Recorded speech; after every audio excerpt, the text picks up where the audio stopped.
OG subscriber.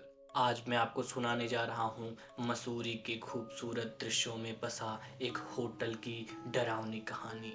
पहाड़ों पर बर्फ की चादर बिछी हुई है, चारों ओर हरे भरे पेड़ हैं, दिन का समय है और लोग अपने अपने कामों में व्यस्त हैं।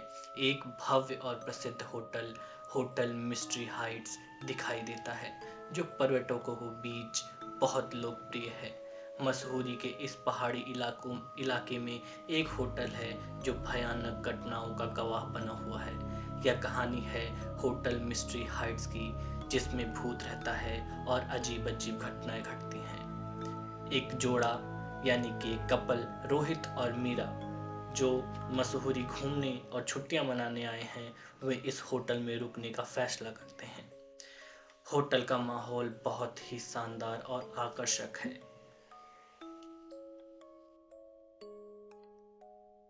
रोहित और मीरा इस होटल के बारे में बहुत कुछ सुने थे। उन्हें यहाँ रुकने का फैसला किया। उन्हें नहीं पता था कि इस होटल के अंदर छुपा हुआ है एक भयानक रहस्य। रोहित और मीरा होटल के अंदर प्रवेश करते हैं। होटल का अंदरूनी हिस्सा बहुत ही शानदार है। रिसेप्शन पे उनका स्वागत होता है और उनके कमरे की चाबी दी जाती है। होटल के अंदरूनी हिस्से में आलीशान दीवारें, खूबसूरत पेंटिंग और फर्नीचर का उत्तम सजावट है, लेकिन इस चमक धमक के पीछे एक डरावनी कहानी छुपी है।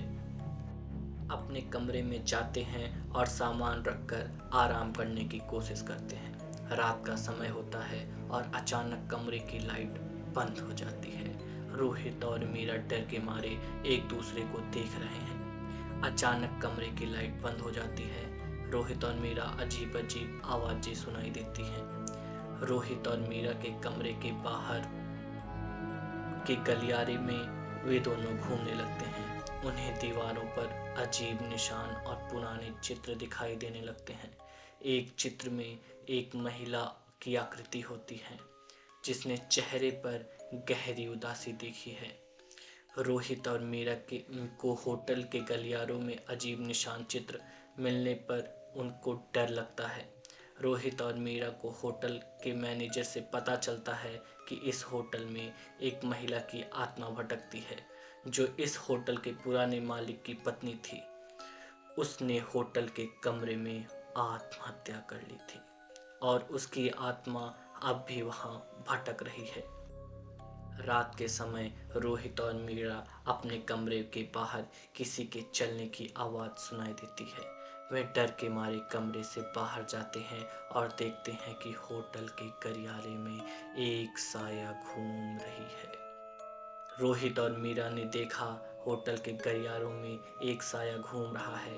उन्हें एहसास हुआ कि उसी महिला की आत्मा है, जो अब भी होटल में भटक रही है। रोहित और मीरा किसी तरह होटल से बाहर निकलने की कोशिश करते हैं, लेकिन वे परेशान हो जाते हैं। उनको कोई चेकआउट करने के लिए रिसेप्शन पे नहीं मिलता है। उन्हें लगता है कि कोई अदृश्य शक्ति उन्हें रोकने की कोशिश कर रही है। वे रास्ता भूल जाते हैं। रिसेप्शन किधर है उन्हें कुछ पता नहीं चलता। रोहित और मीरा अपने आप होटल के रिसेप्शन को ढूंढने की कोशिश करते हैं।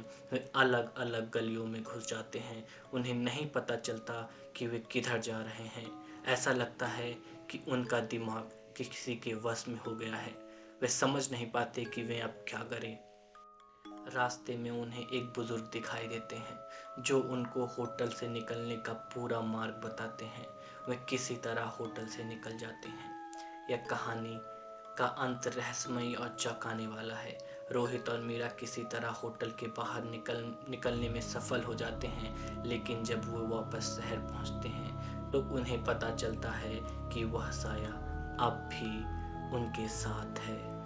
उनके सपने में वह महिला की आत्मा प्रकट होती है और वे हमेशा के लिए डर के साए में जीने को मजबूर हो जाते हैं। यह कहानी यहीं खत्म नहीं होती। आत्माओं और भूतों की दुनिया में एक बार प्रवेश करने के बाद वापस लौटना आसान नहीं होता। धन्यवाद। अगली बार अंधेरे में परछाइयों से सावधान रहना।